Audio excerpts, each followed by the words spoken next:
নমস্কার, দেখছেন fourth pillar with the people. আমি সোফিয়া। দুর্নীতির দায়ে গ্রেফতার হয়ে ৩০ দিন কারাবাস করলেই মন্ত্রিত্ব যাবে, এই মর্মে লোকসভায় বিল এনেছে সরকার এবং এই বিষয়টি নিয়ে এই মুহূর্তে বিতর্ক দানা বেঁধেছে। বিরোধীরা প্রবল প্রতিবাদ করছেন। আপাতত জয়েন্ট পার্লামেন্টারি কমিটিতে গেছে এই বিলটি। তার কি হয় সেদিকে তো আমাদের নজর থাকবে, কিন্তু কি কারণে সরকার এই বিল নিয়ে এলো এই সময় এবং বিরোধীদের আপত্তির কি কারণ রয়েছে আমরা কথা বলবো। আমাদের সঙ্গে রয়েছেন দুজন সিনিয়র জার্নালিস্ট, রয়েছেন সিনিয়র জার্নালিস্ট শুভাশিস মৈত্র এবং সিনিয়র জার্নালিস্ট প্রসূন আচার্য। দুজনকেই স্বাগত জানাচ্ছি আমাদের আজকের এই আলোচনায়। শুভাশিস দা, এই যে বিলটি এর সম্পর্কে বলা হচ্ছে যে সংবিধানের মূল কাঠামোয় আঘাত করবে এই বিল, আপনার কি বক্তব্য, আপনার কি মত? একটা বিষয় বলা হয় যে যতক্ষণ পর্যন্ত না দোষী প্রমাণ হচ্ছে ততক্ষণ পর্যন্ত তাকে নির্দোষ ধরে নেওয়া, এটা আমাদের যে গণতান্ত্রিক ব্যবস্থা, যে আইন কানুন তার মূল কথা, সংবিধান তার মূল কথা এটাই। দ্বিতীয়ত হচ্ছে গিয়ে কিন্তু আমার প্রশ্ন হচ্ছে যে হঠাৎ এমনিতে এরকম ঘটনা সম্প্রতি দুটো ঘটেছে, একটা কেজরিওয়ালের ক্ষেত্রে, একটা ঝাড়খণ্ডের হেমন্ত সোরেনের ক্ষেত্রে। হেমন্ত সোরেন মুখ্যমন্ত্রী তো ছেড়ে দিয়েছিলেন, কেজরিওয়াল ছাড়েননি। তো হেমন্ত সোরেন ছেড়ে দিয়েছিলেন কিন্তু জিতেছেন, আর কেজরিওয়াল ছাড়েননি কিন্তু হেরেছেন। হারার আরো নানান কারণ থাকতে পারে, এটা অ্যান্টি ইনকামবেন্সি তো ছিলই, আরো একাধিক ঘটনা ঘটেছিল, সেটা অন্য কথা। ফলে এরকম বলা যাবে না যে মন্ত্রিত্ব থেকে বার করে দিলেই তাকে হারিয়ে দেওয়া যাচ্ছে, সেটা বলা যাবে না। আমার নিজের ধারণা, এই বিলটা বিজেপি নিয়ে এসছে অনেকগুলো দিক ভেবে, এটা আমার অনুমান। একটা তো হচ্ছে গিয়ে বিজেপি দলটার যে একটা ইউএসপি ছিল, পার্টি উইথ ডিফারেন্স, সততার প্রতীক। তারা 14 সালে করাপশনের বিরুদ্ধেই, সেই করাপশন প্রমাণ করতে পারেনি, কিন্তু করাপশনের বিরুদ্ধে আন্দোলন করেই তারা ক্ষমতায় এসছে। সেই বিজেপির সেই ইমেজটা একদম নষ্ট হয়ে গেছে। তার কারণ অপোজিশন যে অভিযোগগুলো করে যে বিভিন্ন প্রলোভন দেখিয়ে সরকার ভাঙা, এবং একাধিক সরকার, মানে বিজেপি ভোটে হারলেই যে সরকার করতে পারবে না এরকম আমরা এখন আর ভাবি না। ভোটে হেরেও সরকার, বারবার করে দেখিয়ে দিয়েছি যে ভোটে হেরেও সরকার করা যায়। মহারাষ্ট্রে যেভাবে সরকার করেছে তাই নিয়ে বিপুল অভিযোগ উঠেছে। দ্বিতীয়ত হচ্ছে গিয়ে প্রধানমন্ত্রী নরেন্দ্র মোদী, অমিত শাহ, এরা যাদেরকে প্রকাশ্যে দুর্নীতি পরায়ণ বলে খারাপ গালাগালি করেছে প্রকাশ্যে জনসভায়, তাদেরকে বুকে জড়িয়ে নিয়েছে, তাদেরকে বড় বড় পদ দিয়েছে। এই সমস্ত করে ওর যে একটা বৈশিষ্ট্য ছিল, এই ধর্ম নিয়ে রাজনীতি করার বাইরে ওর যে একটা বৈশিষ্ট্য ছিল, একদম এই কোর হিন্দু ভোটারের বাইরের লোক যেটা দেখে আকর্ষিত হতো কিছুটা, সেইটাতে জং ধরে গেছে। এবারে ওরা এরকম একটা বিল এনে তার মধ্যে প্রধানমন্ত্রীর নামটাও ঢুকিয়ে দেওয়া হয়েছে। এটা হাস্যকর ব্যাপার, কারণ প্রধানমন্ত্রীর বিরুদ্ধে অভিযোগটা করবে, যদি কেউ করেও, তদন্তটা করবে কে? আর অমিত শাহর দপ্তর গিয়ে কি নরেন্দ্র মোদীকে গ্রেপ্তার করবে? এটা হয় কখনো? এটা একটা হাস্যকর জিনিস করেছে, কিন্তু দেখাতে চাইছে যে আমরা ট্রান্সপারেন্সির পক্ষে। এবারে এই বিলটা যদি পাস হয়ে গেলে একরকম, পাস না হলেও প্রচার করতে চাইবে যে অপোজিশন ট্রান্সপারেন্সির বিরুদ্ধে, অপোজিশন দুর্নীতিমুক্ত, দুর্নীতির পক্ষে। এই জায়গাটায় বিতর্কটা নিয়ে যাওয়ার চেষ্টা করবে।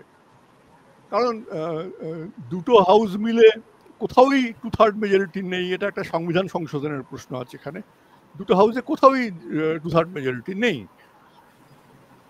কেউ কেউ বলছেন না, দুটো হাউসকে একসঙ্গে করে সিঙ্গেল মেজরিটিতে পাস করিয়ে নেওয়া, সেটা সংবিধান সংশোধনে হওয়ার কথা হয় না।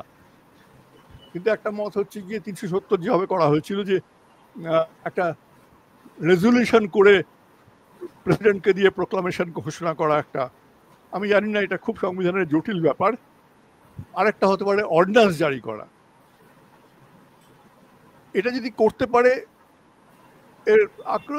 এটা মমতাকে, এটাতে মমতা এটার ভিকটিম হতে পারেন, স্টালিনের ভিকটিম হতে পারেন, ইমিডিয়েট আমরা দেখতে পাচ্ছি। অনেকে মনে করছেন চন্দ্রবাবু নাইডুও হতে পারেন পরিস্থিতি যদি বদলে যায়। না, হতে তো পারেই সবাই, কারণ অলরেডি এখানে যেটা বলার যে বিজেপির 240টা আসন আছে, আর চন্দ্রবাবু নাইডুর 16টা, নীতিশ কুমারের 12টা। চন্দ্রবাবু নাইডুর যে লোকসভার যে নেতা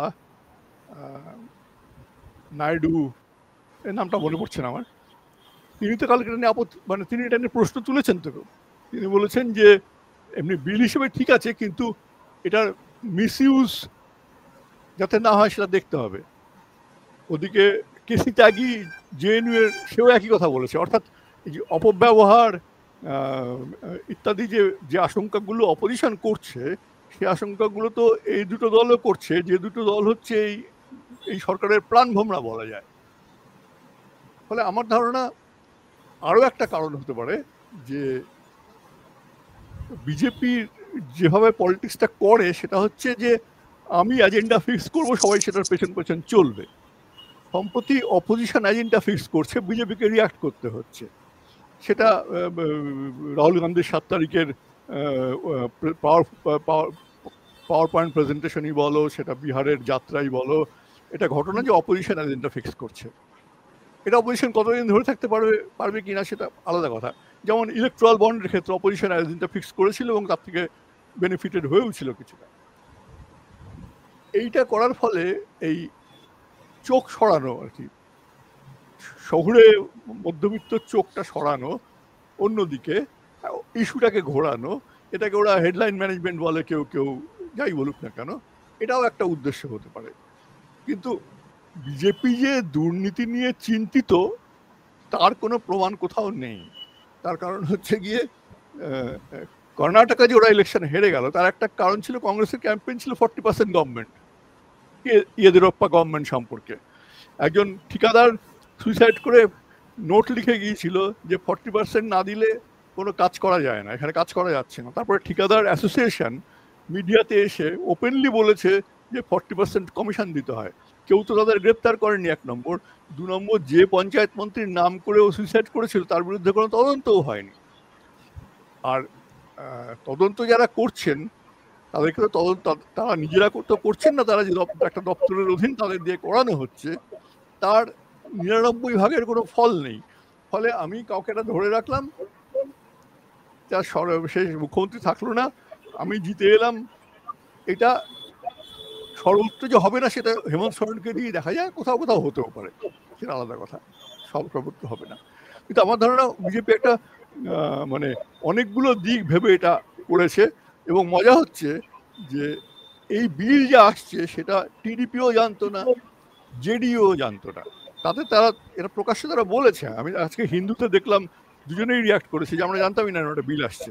অর্থাৎ এটা দেরি করে ভাবা, এই অপোজিশনের এই সমস্ত ঘটনাবলী দেখে যে এমন একটা কিছু করতে হবে যাতে চোখ সরে যায়।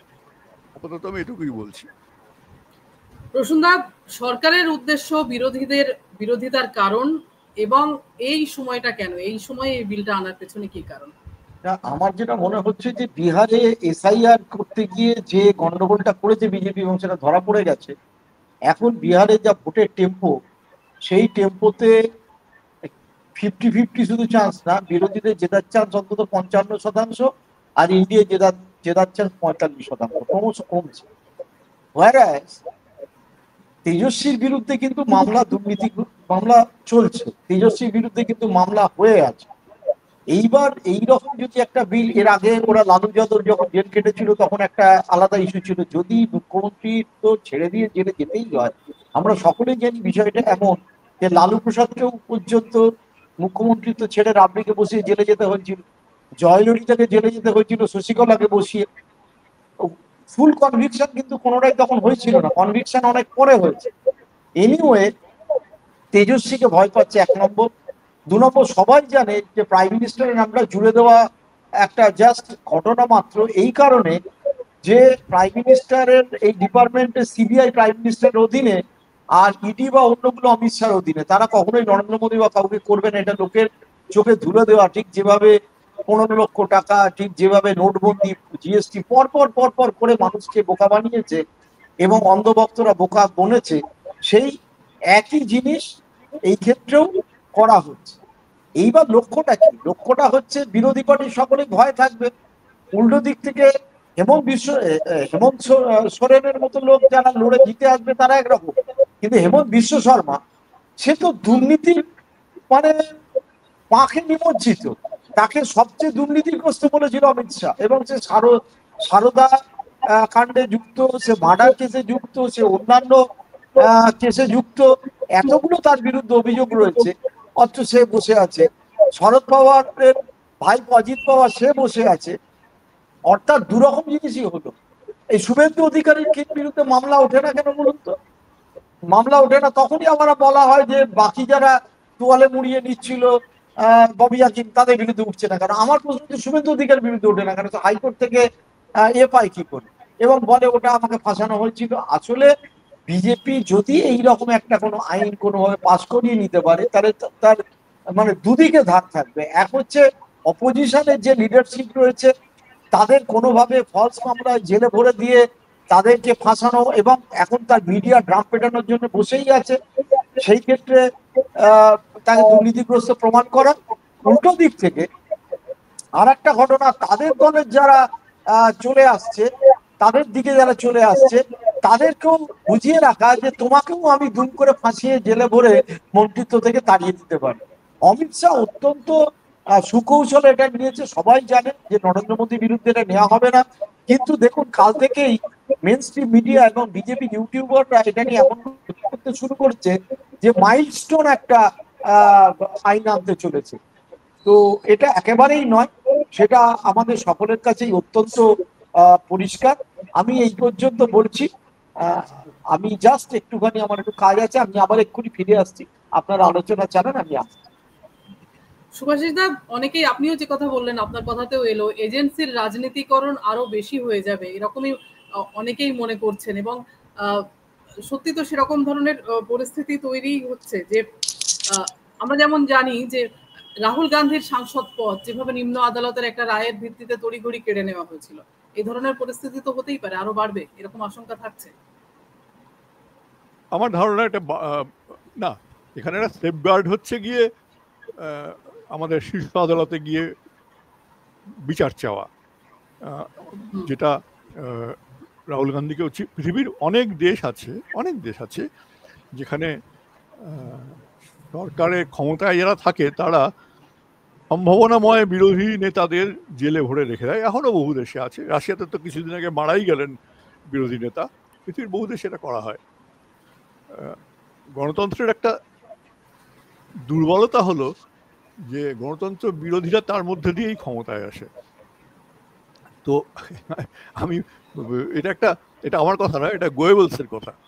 তো এখন এটা নিয়ে কোনো সন্দেহ নেই যে ভারতবর্ষের রাজনীতির সঙ্গে দুর্নীতি জড়িত, অঙ্গাঅঙ্গিভাবে জড়িত, তা থেকে কেউ মুক্ত নয়।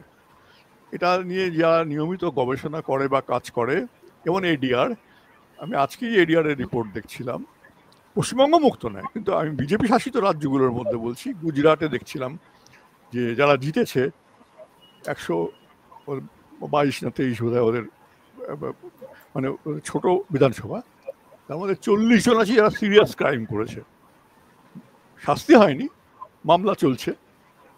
ভারতবর্ষে তো শাস্তি অনেক সময় শাস্তি হয় না, সব শাস্তি হয় না মানে যে তারা সবসময় দোষী নয় তাও ঠিক নয়, আবার মামলা হয়েছে বলেই যে দোষী সেটাও ঠিক নয়, কোনো সাধারণভাবে সেদিকে বেশি কথা বলা যাবে না। কিন্তু উত্তরপ্রদেশে, গুজরাটে বিজেপি রাজ্যগুলোতে, এবং আমি যদি দেখি অবিজেপি রাজ্যগুলো, সেখানেও ছবিটা কিন্তু একই। এবং এইসব এমএলএদের মধ্যে প্রায় কমন যে যাদের রোজগার এমএলএ থাকাকালীন প্রভূত বেড়ে যাচ্ছে, এটা চাকরি করা লোকের বাড়ে না। ফলে কে কিভাবে রোজগার করছে, সবাই নিশ্চয়ই দুর্নীতি করছেন না, কিন্তু দুর্নীতি যে আছে এবং নানা রকমের অপরাধমূলক কাণ্ড কারখানা যে ঘটছে এটা নিয়ে কোনো সন্দেহ নেই।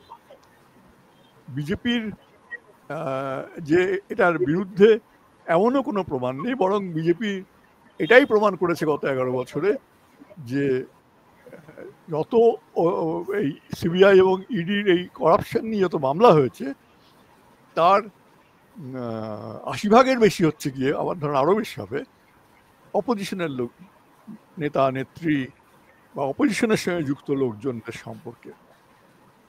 অথচ দেখা যাচ্ছে যে বিজেপির বিরুদ্ধে অভিযোগ উঠছে, বিজেপি দুর্নীতিপরায়ণ লোকেদের নিচ্ছে, নিলে তাদের মামলা বন্ধ হয়ে যাচ্ছে। আমি কর্ণাটকে বললাম যে সরাসরি নাম করে অভিযোগ করা হয়েছিল, কোনো তদন্ত হয়নি। বা আমি বলছি, যদি বলি ইনফ্রাস্ট্রাকচারে দুর্নীতির প্রসঙ্গ আসে, অভিযোগ বিরোধীরা বারবার অভিযোগ তুলেছে, গত 5 বছরে গুজরাটে 7-8খানা ছোট বড় সেতু ভেঙে পড়েছে। এটা বিহারেও হয়েছে একাধিকবার, কিছুই হয়নি সেসব ক্ষেত্রে। ফলে দুর্নীতি মাথায় রেখে এই কাজটা করা হয়নি, একেবারেই করা হয়নি। এটা একটা রাজনৈতিক চাল, যে চালটা কতটা কার্যকর হবে আমার সন্দেহ আছে। কারণ এটাকে সংবিধান বদলাতে গেলে স্বাভাবিকভাবে যা নিয়ম কানুন, তাতে এটা পাস হবে না। হ্যাঁ, এটা পাস হলো না, অথচ তারা বলে যেতে পারবে যে আমরা দুর্নীতির বিরুদ্ধে লড়ছিলাম, অপোজিশন দেয়নি। তবে হ্যাঁ, যদি কোনোভাবে বিহার বিজেপি জিতে যায়, তাহলে বিজেপি কিন্তু এটাকে আমার ধারণা কোনো না কোনোভাবে মানে ব্যবহার করার চেষ্টা করতে পারে, পশ্চিমবঙ্গের ক্ষেত্রে বা তামিলনাড়ুর ক্ষেত্রে করতে পারে, সেটা দেখার আছে। কিন্তু বিহারে বিজেপি যে খুব ভালো অবস্থায় আছে তা নয়।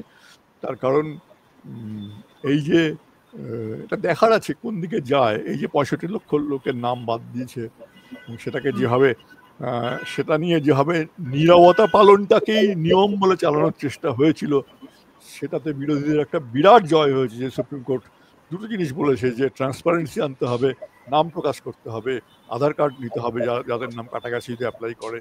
ফলে অপোজিশনের একটা বিরাট ভিক্টরি হয়েছে। দ্বিতীয়ত হচ্ছে গিয়ে এই ক্যাম্পেইনটার ভোটে চুরি হয়েছে কি হয়নি সেটা হয়তো অনেকেই বুঝতে পারছে না, সেটা আমিও জানি না। কিন্তু সন্দেহ করার মতন ভোট নিয়ে, মহারাষ্ট্রের ভোট নিয়ে বা কর্ণাটক সম্পর্কে রাহুল গান্ধী যেটা দেখিয়েছেন, বিহারে যেটা হতে যাচ্ছিল, সন্দেহ করার মতন কিন্তু অনেক বিষয় আছে। সেই স্বচ্ছতার পক্ষে ইলেকশন কমিশন নয়, সেটাও পরিষ্কার দেখা যাচ্ছে। তারা কোনো ট্রান্সপারেন্সিতেই বিশ্বাস করেন না। ফলে বিজেপি, আমার ধারণা, তাদের থার্ড টার্ম চলছে, থার্ড টার্মে এসে তাদের যে অভ্যন্তরীণ গোলমালটা কতটা তীব্র বোঝা যায়। যে একটা ক্ষমতায় থাকা দল এবং প্রায় 11 বছর ধরে ক্ষমতায় আছে, তারা প্রায় বছরের পর বছর চলে যাচ্ছে না, একজন সভাপতি নির্বাচিত করতে পারছে না। ফলে দলের ভেতরে বিজেপি যে খুব সুবিধাজনক অবস্থায় আছে তাও নয়। এবং যেভাবে মানে আরএসএস এর নেতৃত্ব বিজেপির নেতৃত্বকে প্রকাশ্যে সমালোচনা করছেন, এটাও নজিরবিহীন ঘটনা। এগুলোতে বোঝা যায় যে তলায় তলায় কি চলছে। এরকম একটা জায়গায় একটা মানে কি বলবো, মানুষের দৃষ্টি ঘোরানো চেষ্টা, এটা বলে আমার মনে হয়। কিন্তু বিহারে যদি অপোজিশন কোনোভাবে ক্ষমতায় আসে, তাহলে বিজেপির পক্ষে সেটা একটা বড় ধাক্কা হবে। শুধু নয়, তাহলে এই যে ইলেকশন কমিশনের বিরুদ্ধে যে অভিযোগগুলো তোলা হচ্ছে, সেটা প্রমাণ হোক বা না হোক, মানুষের সন্দেহ বাড়বে। কারণ সন্দেহ দূর করার চেষ্টা ইলেকশন কমিশন থেকে একেবারেই কখনোই করা হয়নি, এবং বলাও হচ্ছে যে করা হবে না। নির্বাচন কমিশন আজকে আমার নাম কেটে দিয়েছে, কেন কেটে দিয়েছে বলা হবে না, সেটা আজকে প্রকাশ্যে আনতে বলা হয়েছে, এই ট্রান্সপারেন্সি। ফলে আমার ধারণা একটা যেটা আগে ছিল যে একাই গোল দিয়ে যাচ্ছে বিজেপি, একটা ধাক্কা খেয়েছিল, হয়তো লোকসভায় একক গরিষ্ঠতা পায়নি। তারপরে হরিয়ানা, মহারাষ্ট্র জিতে, ছত্তিশগড় আগে জিতেছে, সব মিলিয়ে একটা জায়গায় এসেছিল যেন সমস্ত সংকট কেটে গেছে, বিরোধীরা দুর্বল হয়ে গেছে এবং ইন্ডিয়া ভেঙে যাচ্ছে। সে লক্ষণগুলো ছিল। একটা কয়েক মাস আগেই এরকম প্রস্তাব এসেছিল যে রাহুল গান্ধীকে নেতৃত্ব মানবো না, ওখানে মমতাকে আনা হোক ইত্যাদি প্রভৃতি বলা হচ্ছিল। এবং হরিয়ানা এবং মহারাষ্ট্রে হরিয়ানা এবং দিল্লিতে সিট শেয়ারিং নিয়ে, আসন ভাগাভাগি নিয়ে ইন্ডিয়া জোটের দলগুলোর মধ্যে যে গোলমালগুলো হয়েছিল সেগুলো প্রকাশ্যে আসতে শুরু করেছিল, তখন ওমর আবদুল্লাহ বলেও ছিলেন যে লোকসভার জন্য করা হয়েছিল ওটা ইয়ে করে দাও, ওয়াইন্ড আপ করে দেওয়াই ভালো। এটা ঘটনা যে রাহুল গান্ধী ইন্ডিয়া জোটটাকে আবার রিভাইভ করেছেন এই ভোটার ইস্যুটাকে সামনে এনে এবং বিহার যাত্রার মধ্যে দিয়ে, এবং সঙ্গে অবশ্যই তেজস্বী যাদবও আছেন, কিন্তু রাহুল গান্ধী করেছেন। রাহুল গান্ধীর মানে কংগ্রেসকে কখনোই কেউ মনে করতো না যে সোশ্যাল জাস্টিসের প্রবক্তা। রাহুল গান্ধী কিন্তু একটা দীর্ঘ সময় ধরে এই ক্যাম্পেইনটা করে এবং সংবিধানকে সামনে এনে গত ইলেকশন থেকে, ভারত জোড়ো যাত্রা থেকে ধরে, যে আঞ্চলিকভাবে যেমন সোশ্যাল জাস্টিসের লড়াই অখিলেশ বা তেজস্বী যাদবরা করছেন, জাতীয় স্তরে কিন্তু সোশ্যাল জাস্টিসের লিডার কিন্তু রাহুল গান্ধী হয়ে উঠতে শুরু করেছেন। এটা পুরনো কংগ্রেসের থেকে রাহুল গান্ধীর কংগ্রেসের একটা বড় ডিপারচার বলে আমার মনে হয়। আপাতত এটুকুই বলছি। প্রসন্দা, নানা রকম জল্পনা শোনা যাচ্ছে যে কি কারণে এই বিলটি আনা হলো। জোট সঙ্গীরা তারা জানতেন না বিষয়টি, হঠাৎ করেই আনা হয়েছে এরকম মনে করা হচ্ছে। বিহার প্রসঙ্গ যেমন আসছে, তেমনি আরেকটা প্রসঙ্গ আসছে যে চন্দ্রবাবু নাইডুর সঙ্গে রাহুল গান্ধীর বোধহয় একটা যোগাযোগ তৈরি হয়েছে, যে কারণে চন্দ্রবাবু নাইডুকে একটা বার্তা দেওয়া, এবং সেই উদ্দেশ্যও থাকতে পারে এর পেছনে। আপনি কি বলেন? একদমই ঠিক কথা। আমি বিহারের প্রসঙ্গটা প্রথমে বলি। বিহারের প্রসঙ্গটা, বিহারের আমি যে সাংবাদিক বন্ধু এবং যেটুকুনি আমার পরিচিত মহল, রাজনৈতিক মহল কথা বলেছি, ওরা একটা অদ্ভুত কথা বলছে যে বিজেপি এই প্রথম, এটা মাথায় রাখতে হবে যে বিহারে বিজেপি আজ পর্যন্ত কোনো মুখ্যমন্ত্রীকে প্লেস করতে পারে। বিজেপি এর আগে এনডিএ হয়েছে বাজপেয়ীর আমলে, নীতিশ কুমারকে তখনও বিজেপি বসাতে হয়েছিল। এখন এত বছর বাদে নীতিশ কুমার এতদিন ধরে 2005 সাল থেকে যে 25-20 বছর হয়ে গেল, দুর্বল থেকে দুর্বল হয়ে গেছে, আর্ধেক কথা মনে রাখতে পারে না, তাকে ঘিরে কতগুলো বলয় তৈরি হয়েছে, তারা নানা রকম ক্ষমতার উৎস, তার সোশ্যাল জাস্টিসের এটা পুরো আলাদা বিখরে গেছে। পাসমানদা মুসলিম মহাজ, ব্যাকওয়ার্ড মুসলিমদের যে সংগঠন ছিল, তারাও সেভাবে আর অটুটভাবে নীতিশ কুমারের পেছনে নেই। সেখানে নীতিশ যে কুর্মী এবং কৈরিদের নেতা হয়েছিল, সেখানে নীতিশ তো কুর্মী, কৈরিদের নেতা হিসেবে শকুনি চৌধুরীর ছেলে সম্রাট চৌধুরী, যে শকুনি চৌধুরী একসময় লালুর ডানহাত ছিলেন, পরে সম্রাট চৌধুরী কংগ্রেসে যায়, কংগ্রেস থেকে মাত্র 2-3 বছর হলো সে বিজেপিতে ঢুকেছে, এবং ঢুকেই সে বিজেপির উপমুখ্যমন্ত্রী হয়ে গেছে। এবং আগামী দিন তার মধ্যেই অমিত শাহ দেখতে পাচ্ছে নতুন হেমন্ত বিশ্ব শর্মা, নতুন শুভেন্দু অধিকারী, নতুন অজিত পাওয়ার, তার সিন্ডে তার মধ্যেই অমিত শাহ আবিষ্কার করেছে। বিজেপি লিডারশিপ, বিহারের যারা পুরনো লিডারশিপ, তারা ঘনিষ্ঠ মহলে বলেছে এবার আর পারের ব্যাপার, মানে এবার নয়তো নেভার। অর্থাৎ যদি এইবার বিজেপি চিফ মিনিস্টার তার বিহারে না বসাতে পারে, তাহলে আগামী 15 বছরের মধ্যে আর কোনো সম্ভাবনা থাকবে না বিজেপি তার চিফ মিনিস্টারকে বিহারের আসনে বসাতে পারে।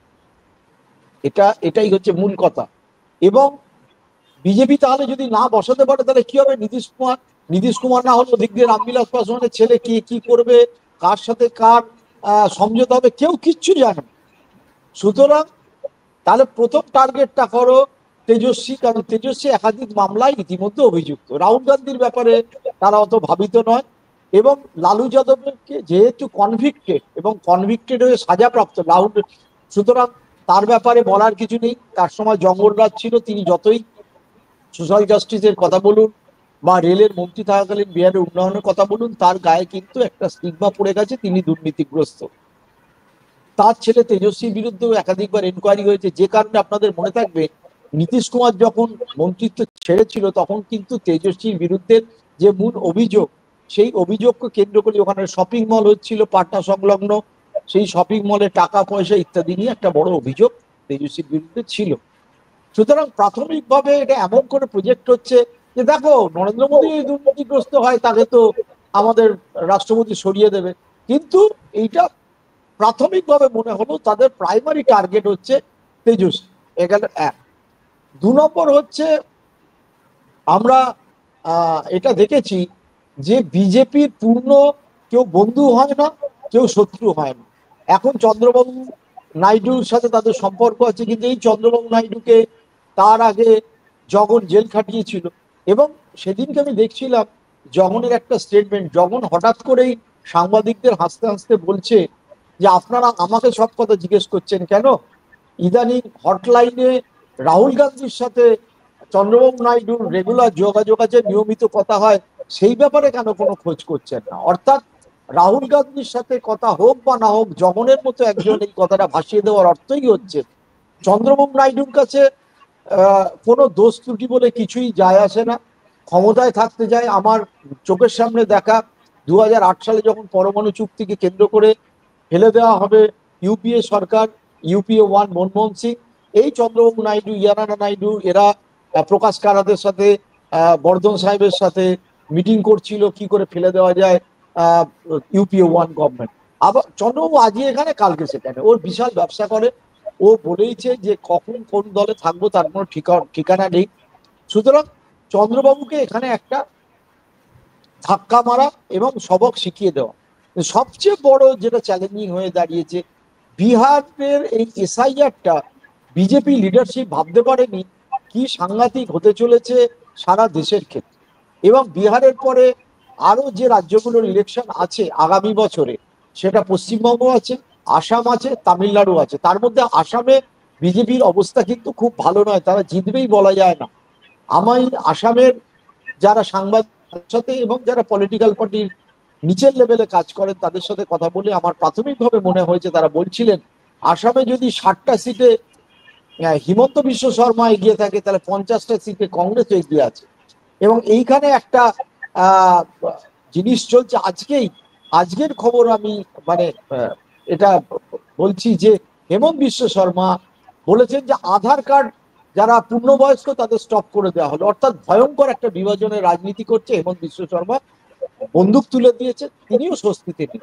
এইরকম একটা পরিস্থিতিতে এমন একটা বিষয় অমিত শাহ ভাসিয়ে দিয়েছে যে বিরোধিতা করলেই মনে হবে একটা ভালো জিনিসের বিরোধিতা করা হচ্ছে। এটা পারসেপশন পলিটিক্সকে তো অনেকটা নিয়ে যায়, যেরকম সিঙ্গুর পারসেপশন ছিল, সেই পারসেপশনের মুখে কিন্তু যুক্তি বুদ্ধি সব পিছিয়ে যায়। সেই পারসেপশন হচ্ছে যে দুর্নীতি করলেই তো জেলে যেতে হবে, অসুবিধা কি আছে। আমি কালকে আমাদের পাড়ার ক্লাবে বসে একদম যারা সাধারণ বেসরকারি সরকারি চাকরি করে তাদের সাথে কথা বলছিলাম, তারা ডিভাইডেড। তারা কেউ বলছে এটা ফাঁসানোর জন্য করছে, কেউ বলছে কেন, খারাপ কি আছে, দুর্নীতি করলে জেলে যাবে, এতে কি অসুবিধা আছে। তারা কেউ বলছে না যারা দুর্নীতি করলে জেলে যাবে সেই আইন তো ছিল। এবং এখন কেন্দ্রীয় সরকারের হাতে যা ক্ষমতা এবং তার যা অপব্যবহার হচ্ছে, আমি অভিষেক ব্যানার্জির কালকে প্রেস কনফারেন্সটা খুব মন দিয়ে শুনছিলাম। অভিষেক একটা তথ্য দিচ্ছিল, আমি অভিষেককে আদৌ ক্লিনচিট দিচ্ছি না, তাকে বারবার ডাকে, সে বলছে যে আমাকে এতবার ডেকেছে 6 বছর ধরে, যদি ক্ষমতা থাকতো আমাকে তাহলে জেলে ভরলো না কেন। কি সেটিং ফেটিং এর ব্যাপার আমি এখানে তুলবই না, হতে পারে সেটিং, হতে নাও পারে সেটিং নেই। বলছে যে সুদীপ ব্যানার্জিকে জেলে ভরেছিল বিজেপি, আমি চাইছি সুদীপ ব্যানার্জিকে কনভিকশন দিয়ে জেলে পার্মানেন্ট সাজা দিয়ে, ওই দেওয়ার ক্ষমতা আছে। তারপরে যে তথ্যটা দিল সেটা আরো সাংঘাতিক, 5800 জন মূলত পলিটিশিয়ান এবং অ্যালায়েডদের বিরুদ্ধে এই ইডি সিবিআই সেন্ট্রাল যেগুলো তদন্তকারী সংস্থা তাদের খাতা খুলেছে, তাদের অভিযোগে তদন্ত হচ্ছে। শাস্তি দিয়েছে মাত্র কতজনকে, ওই কত শখানে, মানে 0.1%-এরও কম, 1%-এরও কম। কিন্তু এদের অনেকেই জেলে গেছে। সম্প্রতি আপনি দেখুন না, সত্যেন্দ্র জৈন কতদিন ধরে আপ পার্টির জেলে রইল, শেষ পর্যন্ত বলেছে তার বিরুদ্ধে কোনো প্রমাণই পাওয়া যায়। ও তো সবার আগে জেলে গেছিল সত্যেন্দ্র জৈন, তারপর তো সঞ্জয় জেলে গেছিল, অরবিন্দ কেজরিওয়াল জেলে গেছে, এগুলো তো পরবর্তীকাল। সত্যেন্দ্র জৈন সবার আগে জেলে গেছিল আম আদমি পার্টি। এবং আম আদমি পার্টির এখন এই জেলে পাঠিয়ে এমন অবস্থা হয়েছে যে দিল্লিতে, আমি এই 4th পিলারের দর্শকদের জন্য বলছি, যেভাবে মানে ঝুপড়ি ভাঙার নাম করে ডিডিএ তাদের এলাকায় বড় বড় একতলা দোতলা বাড়ি, যারা 50 বছর 60 বছর 70 বছর ধরে থাকছেন, বাড়ি করেছেন, ভোটার কার্ড আধার কার্ড সব আছে, ট্যাক্সও দেয়, শুধু তাই নয় তাদের ইলেকট্রিক কানেকশন আছে, বাড়িগুলো সব ডেমোলিশ করছে।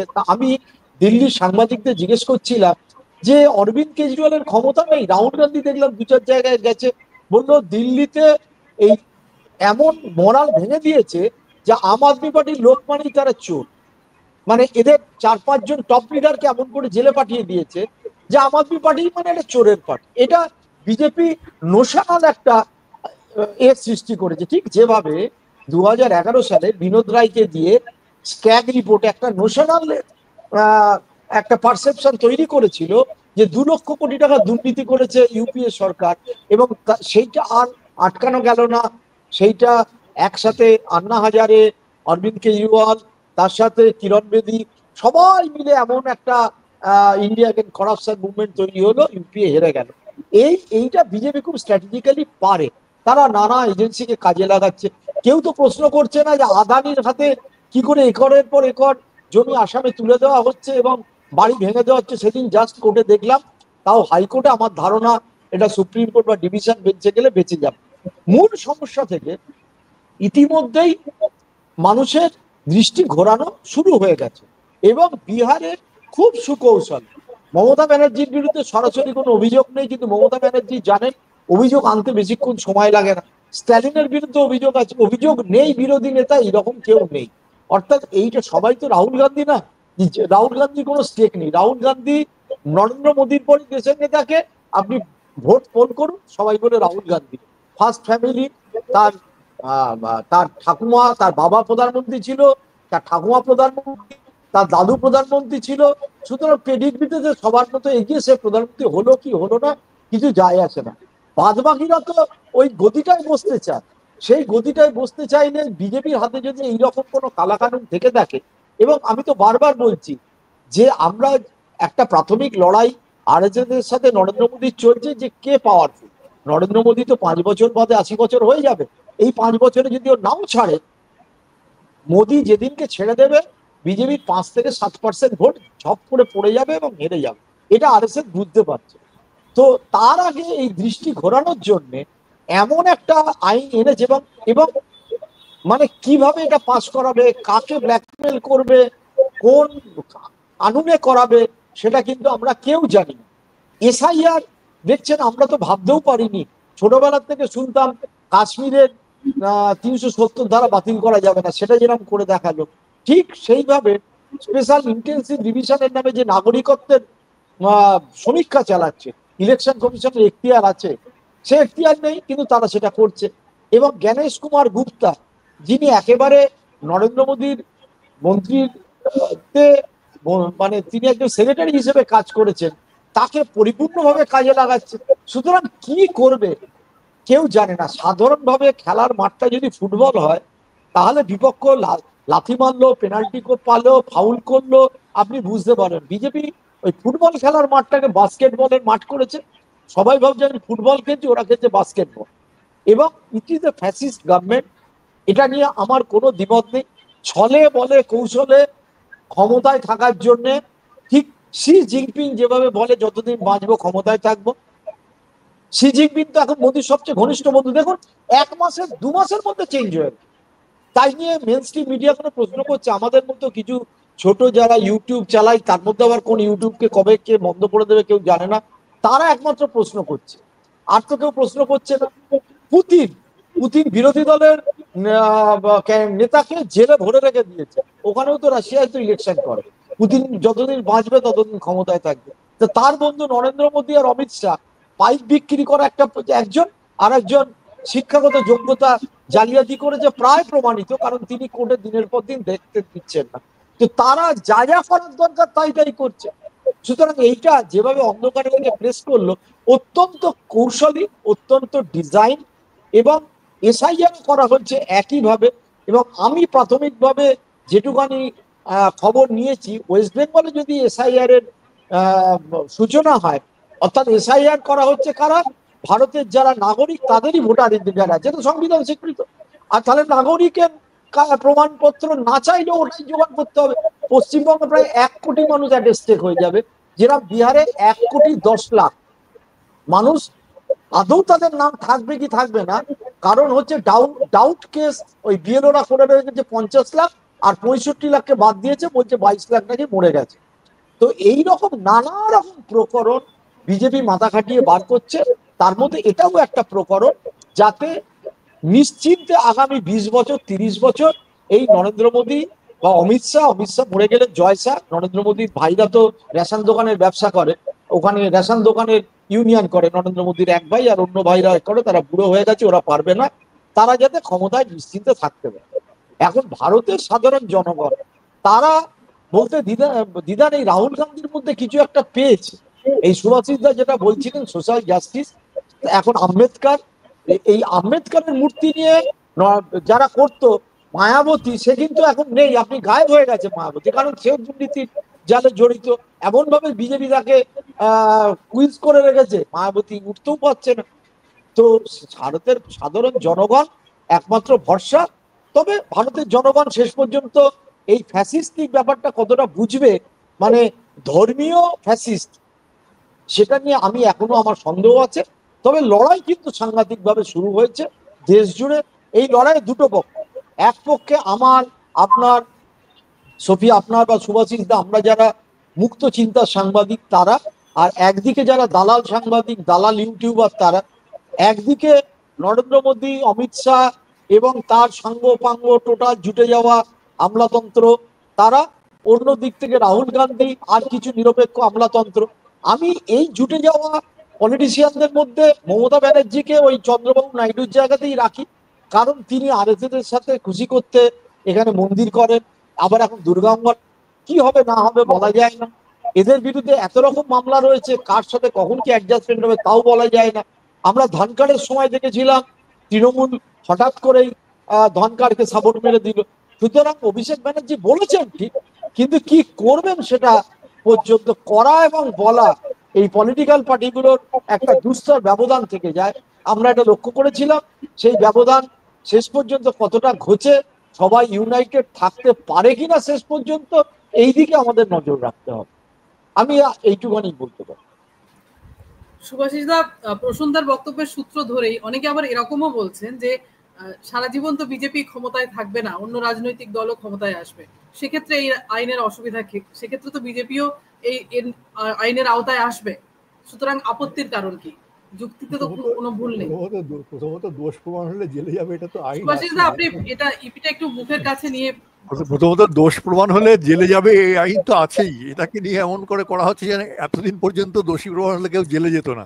এই প্রথম বিজেপি বলছে ও আচ্ছা দোষী প্রমাণ হলে জেলে যেতে হবে, দোষী প্রমাণ না হলেও জেলে যেতে হবে, বলে তো যেতেই হবে, না হলেও। সুভাষিত একটা কথা, লালু কিন্তু প্রথমবার যে জেলে গেছিল, আমি তখন পাটনায় পোস্টিং ছিলাম, সেবার কিন্তু ও দোষী প্রমাণিত হয়, তখনই কিন্তু সে ফরাস ক্যাম্পে জেলে গেছিল উপেন বিশ্বাসের সময়।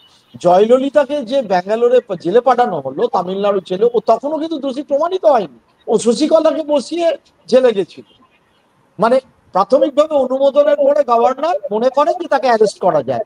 অরবিন্দ কেজরিওয়ালও কিন্তু দোষী প্রমাণ হননি, তিনি জেলে গেছেন। এগুলো সবই হতে পারে, কিন্তু বিজেপি এমন করে লোকের চোখে ধুলো দেওয়ার মতো করছে। আপনি বলুন। না, দোষী প্রমাণ করা অনেক সময় সম্ভব হয় না। তার মানে সে, যেমন সাভারকারকে গ্রেপ্তার করা হয়েছিল গান্ধী হত্যায়, দোষী প্রমাণ করা যায়নি, কিন্তু গ্রেপ্তার হয়েছিলেন।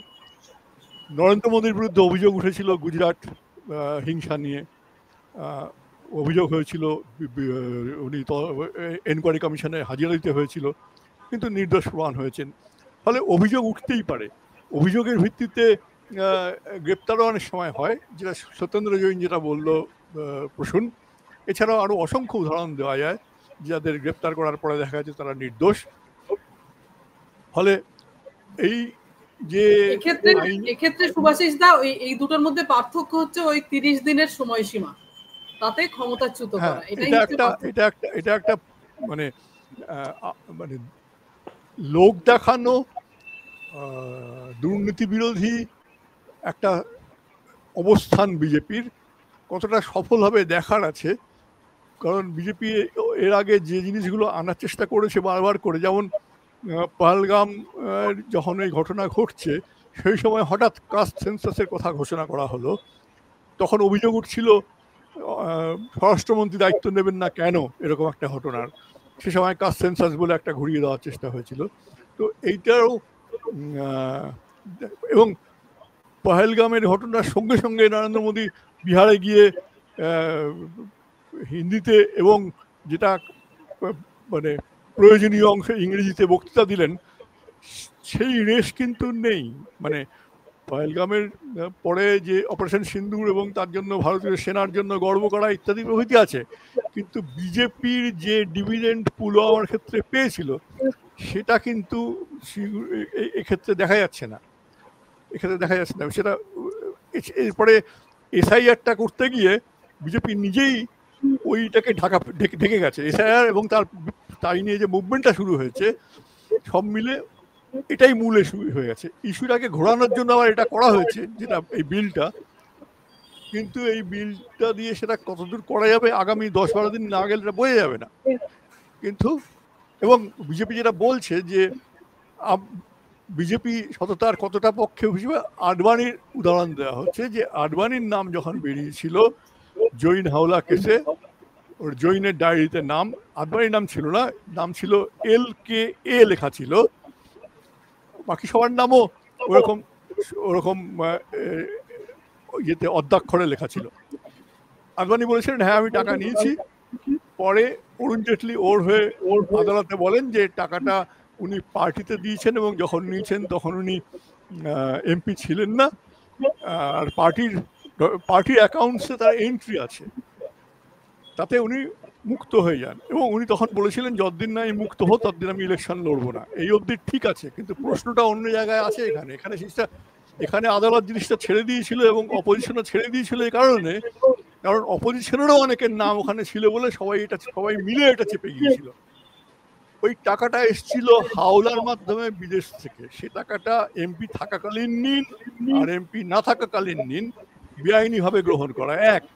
ওই টাকাটা এসেছিল JKLF নামে একটা টেররিস্ট সংগঠনের জন্য, টেররিস্ট মানি পাঠানো হয়েছিল ইংল্যান্ড থেকে, লন্ডন থেকে, ফলে ওটা সন্ত্রাসবাদীর টাকা। এই আলোচনাটা কেউ করেন না এবং আলোচনাটা কেউ করতেও চান না, এবং আদালতেও কেউ বলেননি। তার কারণ এখানে বিরোধী এবং বিজেপি সব হাত ধরাধরি করে আছে। বহু লোকের নাম ছিল, সেই ডায়েরি পরে বই হয়ে বেরিয়েছিল, এখন পাওয়া যায় কিনা জানি না, আমার কাছে একটা কপি আছে। তাতে ওই অদ্যাক্ষরে সমস্ত সিরিজ লেখা আছে, এবং জেলে গিয়ে যে সাংবাদিক করেছিলেন তিনি অদ্যাক্ষরগুলো পুলিশ রেকর্ড থেকে কোনটা কে সেটাও লেখা আছে। কিন্তু যাই হোক, আমি আডবাণীর কথা বলছি, যে আডবাণী তো সামনে দাঁড়িয়ে বাবরি মসজিদ ভাঙা হয়েছিল। আডবাণী তো প্রেজেন্ট ছিল, আমি নিজে ওখানে প্রেজেন্ট ছিলাম সেদিন। ফলে এবং বিজেপির শাসন ছিল ইয়েতে উত্তরপ্রদেশে, এবং উত্তরপ্রদেশের ডিজি পরে যে বই লিখেছেন সে বই পড়ে আমি দেখেছি ডিজিকে বলা হলো যে আপনি করুন, প্রকাশ সিং তার নাম, আপনি ওই বাবরি মসজিদের চারদিকে এক ধরনের বিশেষ ধরনের কাঁটাতার থাকে, যেটা একটা ইংরেজির নাম আছে, যেটা ভয়ানক টাইপের দেখতে, সাধারণ কাঁটাতার নয়। বলা হলো ওই কাঁটাতারটা চেঞ্জ করে সাধারণ কাঁটাতার করে দিন। উনি রাজি হলেন না। উনি ওনার আত্মজীবনীতে লিখছেন যে আমিও রাম মন্দিরের পক্ষে, কিন্তু আমরা সুপ্রিম কোর্টে কথা দিয়েছি যে বাবরি মসজিদ রক্ষা করব, আমরা এই সৌধ আমরা রক্ষা করব, ফলে এটা আমাদের করা দায়িত্ব। IPS অফিসার, তাকে সেই যে মিটিংয়ে উনি বললেন আমি এটা করতে পারবো না, সে মিটিংয়ে কল্যাণ সিং ছিলেন, দুপুরের মধ্যে তাকে ট্রান্সফার করে দেওয়া হলো। পরে আমি ঘটনার দিন ওখানে ছিলাম, আমি দেখেছি সাধারণ কাঁটাতার, এবং সেটা যে কেউ সেটা ক্রস করতে পারে, এবং কয়েকটা ছেলে এসে প্লাস দিয়ে কেটে প্রথমে ঢুকে গেল। সেখানেও তো আদবানি ছিলেন, বিজেপির শাসন ছিল। ফলে বিজেপি সততার প্রতীক, আর বাকিরা সব অসত। পলিটিক্সে কালো টাকার বন্যা বয়ে যায়। যে কোনো ইলেকশন কমিশন, এই ইলেকশন কমিশনের কথা আমি বলছি না, অতীতে যে কোনো ইলেকশন কমিশন ইলেকশনের সময় যে পরিমাণ টাকা এবং অন্য জিনিস কালো টাকা ধরা পড়ে তার পরিমাণ দেখলেই বোঝা যায়, বা যেভাবে সরকার ফেলা হয়, কেনা হয়, সেটা এখন কেউই গোপন নয়, অপোজিশন প্রকাশ্যেই বলে, কিন্তু তাদের সেটা কেউ গায়েও মাখে না। ফলে ভারতীয় রাজনীতি এবং কালো টাকা অঙ্গাঙ্গিভাবে জড়িত। হঠাৎ বিজেপি এর মধ্যে এসে যে আমরা এর মধ্যে নেই, এটা একটা হাস্যকর বিষয়। তার মধ্যে প্রধানমন্ত্রীর নাম জুড়ে দেওয়াটা আরো একটা হাস্যকর বিষয়। এবার দেখার আছে এটাকে হাস্যকর বিষয় ভারতের সাধারণ মানুষ মনে করেন কিনা। তো আমার ধারণা এই চালটা খুব সফল হবে বলে মনে হয় না। যাই হোক, আমি তাও দিন 15 দেখতে চাই, তার আগে আমি বলতে পারছি না। প্রসূনদা, আমরা আলোচনার একদম শেষে সংক্ষেপে আপনার কাছে জানতে চাইবো যে এই যে বিল, এর ভবিষ্যৎ কি, এবং রাহুল গান্ধী যে সংবিধান বাঁচানোর লড়াই শুরু করেছেন তাকে কি আরেকটু জোরদার করবে এই বিল? দেখুন, এই বিলটা আপাতত সিলেক্ট কমিটিতে পাঠানো হয়েছে, আর পার্লামেন্ট বন্ধ হয়ে গেল। ফলে আবার যখন শীতকালীন অধিবেশন, বর্ষাকালীন তো আর হবে না, হয়ে গেল, শীতকালীন অধিবেশন যখন শুরু হবে ততক্ষণে বিহারে ভোট সম্ভবত হয়ে যায় নভেম্বর মাসে। তো ঘটনা কি, এইটা নিয়ে বিজেপি ক্যাম্পেইনে যাবে, এটা খুব পরিষ্কার। এবার সিলেক্ট কমিটি এত তাড়াতাড়ি তো বিষয়টা করবে না, তার মধ্যে অনেক সাজেশন আসবে, প্লাস মাইনাস আসবে, সেগুলি নিয়ে আলোচনা হবে। কিছু কিছু তথ্য, ওই যেরকম বিজেপির এসআইআর এ বেরিয়েছিল না সূত্র, বিদেশি নাগরিক আছে সমস্ত বিহারের ভোটার তালিকা, যেটাকে মূত্র বলেছিল তেজস্বী, এবং সেটা নিয়ে হলো। পরে দেখা গেল এখন অব্দি একজন বিদেশি নাগরিকও কিন্তু ভোটার তালিকায় যে বাদ দিয়েছে। ইলেকশন কমিশন এত বড় প্রেস কনফারেন্স করলো 1.5 ঘন্টায়, কজন বিদেশি নাগরিকের নাম পাওয়া গেছে একটা শব্দ উচ্চারণ করে, কিন্তু সেটা সবার কাছে চলে গেল যে রোহিঙ্গা আছে, বাংলাদেশি আছে, নেপালের লোক আছে। এই যে পারসেপশন দিন রাত কানের কাছে চালিয়ে চলেছে মেন স্ট্রিম মিডিয়া, তো এটা তো মানুষের বিভ্রান্ত করার পক্ষে যথেষ্ট। ওরা একটাই কথা বলবে যে লালু জঙ্গলরাজে ছিল, লালু তেজস্বী আসে মানে আবার জঙ্গলরাজ আসবে, এবং আমরা এমন একটা বিল আনতে চলেছি যে 130 দিন হয়ে গেলেই জেলে যেতে পারবে, এটা সবার জন্য আসছে। তো এটা ওরা ইলেকশন ক্যাম্পেইনে ইউজ করবে, এটা আমার মনে হচ্ছে। সেকেন্ড থিং হচ্ছে, এইটা চন্দ্রবাবু নাইডু খতিয়ে দেখবে। নীতিশ কুমার এখন ব্রেন তার বসে গেছে, ও কখন কি বলছে, কখন কি করবে। আমি মানে নীতিশ ঘনিষ্ঠ এমন একজনের সাথে কথা বলছিলাম, মানে পারিবারিক ভাবে নীতিশের ছেলে, তার ছেলে বন্ধু, নীতিশ তার জন্মদিনে যায় সম্প্রতি, সেই রকম একজনের সাথে আমি কথা বলছিলাম। হিন্দিতে বললো, মানে যেটা বাংলা তর্জমা করে দাঁড়ায় যে ও ভীমরতি প্রাপ্ত হয়েছে, মাথার কাজই করছে। সুতরাং নীতিশ কুমার প্রতিবাদ কি করলো না করলো কিছুই যায় আসে না। আলটিমেটলি জেডিইউ লোকেরা যদি বোঝে বিপদ বাড়বে, কারণ জেডিইউতে নীতিশের জায়গায় এমন কোনো ব্যক্তিত্ব নেই যে মানে কামান সামলাবে, অর্থাৎ ফার্স্ট ম্যান হবে, কেউই নেই। বাদ বাকি যে কজন আছে, ওই ত্যাগী থেকে শুরু করে সবাই দালাল করছে। লালন সিংও একই, লালন সিংও হাফ দালাল করছে। মানে আমি যখন পাটনায় থাকতাম এবং সাংবাদিকতা করতাম, তখন চাপলুসি করায় কাজই ছিল। যেরকম এই অশোক ভট্টাচার্যের আমরা এখানে দেখেছি না, শঙ্কর ঘোষ ব্যাগ বইতো, এখন শঙ্কর ঘোষ ডান দিকে থাকে সবসময়, শুভেন্দু অধিকারী, লালন অ্যাকচুয়ালি তাই। তো ফলে কি দাঁড়াবে, এটা ওদের প্রচারে থাকবে। সেকেন্ড থিং, ওরা এটা করার একটা ভয়ঙ্কর রকম চেষ্টা করবে, কারণ বুঝতে পারছে যে বিজেপির গ্রাম নিম্নগ্রামী, এবং নরেন্দ্র মোদী যেদিনকে ছাড়বেন, আজকে ছাড়ুন কি 2 বছর বাদে ছাড়ুন, ছাড়তে তো তাকে হবেই, এবং ওরা 29-এর আগে হয়তো এই প্রাইম মিনিস্টার দিয়ে ভোটে যাবেন। সুতরাং তার আগে ওরা অন্য অপোজিশন পার্টিকে আরো ডেসিমিনেট করার জন্য তাদের আইন দরকার, কানুন দরকার। এবং আপনারা লক্ষ্য করুন, পিনারাই বিজয়নও কিন্তু ফেসে আছে, সিপিএমও বাদ নেই কিন্তু এর বাইরে। সিদ্ধার্থ রামাইয়া কদিন আগে সে মুক্ত হয়েছে, সেও ফেসে আছে। আমাদের ওদের ডিকে শিব কুমার, সেও ফেসে আছে। কর্ণাটকের কথা আমি বলতে চাইছি। তো সুতরাং সবাইকে এমন করে যদি ফাঁসিয়ে রাখতে পারি, তাহলে আমার পক্ষে যে ডিজাইনে আমরা 2029 ভোট করতে যাচ্ছি, সেখানে ফায়দাই ফায়দা। মৌকা, ওই বিজ্ঞাপন দেখাতো না পাকিস্তানকে হারানো, একটা ঠান্ডায় মৌকা মৌকা, ওই পুরো মৌকা পেয়ে গেছে অমিত শাহ, কারণ তার সামনে অমিত শাহর বয়স আছে, এবং অমিত শাহ কিছুতেই সঞ্জয় যোশীকে হতে দিচ্ছেন না বিজেপির প্রেসিডেন্ট। কারণ সঞ্জয় যোশী গুজরাটের দায়িত্ব থেকে যখন ছিল, অমিত শাহ তাকে তাড়িয়েছিল। সঞ্জয় যোশী যদি আজ বিজেপির প্রেসিডেন্ট হয়ে যায়, একদম আড়ে হয়ে দাঁড়িয়ে রয়েছে, একদম মোহন ভাগবত এইভাবে সঞ্জয় যোশীর পেছনে দাঁড়িয়ে রয়েছে, তাহলে অমিত শাহকে পাত্তাড়ি গুটিয়ে আবার গুজরাটে ফিরে যেতে হবে। তার কিছুটা সিগন্যাল কদিন আগে দিয়েছিল যে আমার শরীর ভালো না, আমি আবার ওখানে চলে গিয়ে সমস্ত কি জানো জৈব চাষাবাদ করব, জৈব খাবার খাবো, মহিলাদের বললেন না, তার কারণ হচ্ছে সেটা। তো আবার অমিত শাহ এটাও ভাবছে। তো হি is the most power Munger, এবং মোদির সমস্ত কুকর্ম, সমস্ত দোষ, সমস্ত গুণ সব অমিত শাহ জানে। He is the main person, he is the key person. সুতরাং অমিত শাহ মাথা থেকে এটা বেরিয়েছে, সহজে বেরোয়নি। সুতরাং হি উইল ক্যারি, ওইটাকে বয়ে নিয়ে যাবে বলেই আমার ভাবনা। অনেক ধন্যবাদ আপনাদের দুজনকেই, ধন্যবাদ প্রসন্দা, ধন্যবাদ সুভাষিস দা। এবং এই বিল এর ভবিষ্যৎ কি তা বোঝার জন্য এবং এই বিলের জন্য কি ঘটতে চলেছে, কি হতে চলেছে তা বোঝার জন্য আমাদের কিছুদিন অপেক্ষা করতেই হবে। দর্শকদেরও অনেক ধন্যবাদ যারা এতক্ষণ আমাদের সঙ্গে ছিলেন, আমাদের অনুষ্ঠান দেখলেন। ভালো থাকবেন, নমস্কার।